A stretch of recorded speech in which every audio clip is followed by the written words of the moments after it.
John Pugh, just under 2 weeks to go. How do you reckon your campaign's going? Well, my campaign's being implemented as I wanted to be implemented. I've got a lot of enthusiastic volunteers, and it's for the electorate to judge whether it's a successful campaign.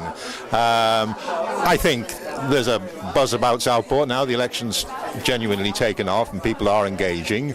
But there are a lot of national issues going on, and people watch their television sets fairly frequently and will pick up other messages than the ones they get on the doorstep. But on the doorstep, it feels good.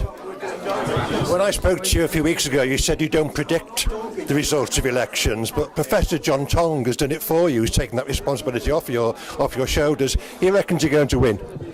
Well, I have to bow to expertise when I come across it, but at the same time, a candidate is the last person you ever want to ask about an election, because they tend to be more affected by the little isolated things rather than the general trend. You're personally involved, you're emotionally involved, and any agent will tell you, don't ask the candidate and don't let the candidate call the shots. Lots of leaflets have been coming through everyone's door in Southport, but no pictures of Nick Clegg.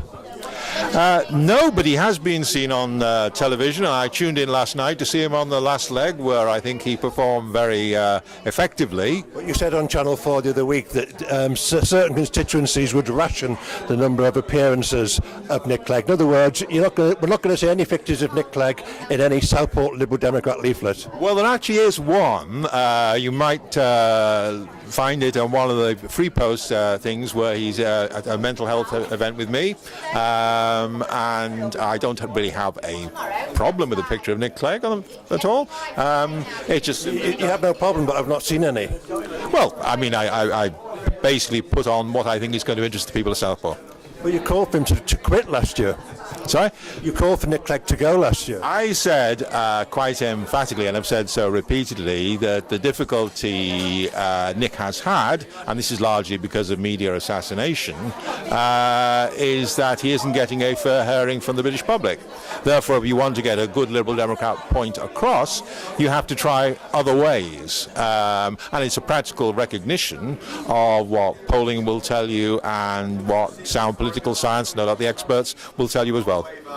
And a week today you'll be at KGV. I'm glad you told me about that, because I was asking my office. It is. It's a week today. How do you reckon you'll go down with the students who may not share your view or your party's view on tuition fees? Although I must point out you did vote against that. I did vote against it, and of course the current crop of students are ones who've grown up in an environment. They're a different class of different type of student in terms of age from those who are most imminently affected by it. My experience of student gathering at the moment is a very, very strong antipathy towards UKIP, and I attended an event in Liverpool, Merseyside, where more or less the UKIP candidate was both subject to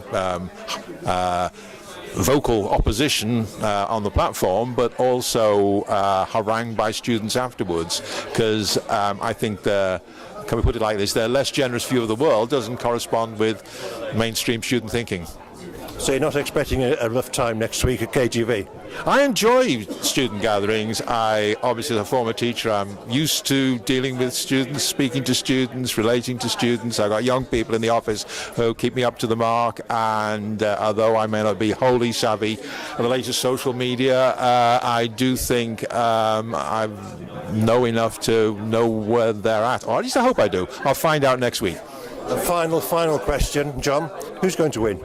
Again, I'm not predicting who's going to win. You keep trying this, but it will be the person who gets the most votes. Thanks very much.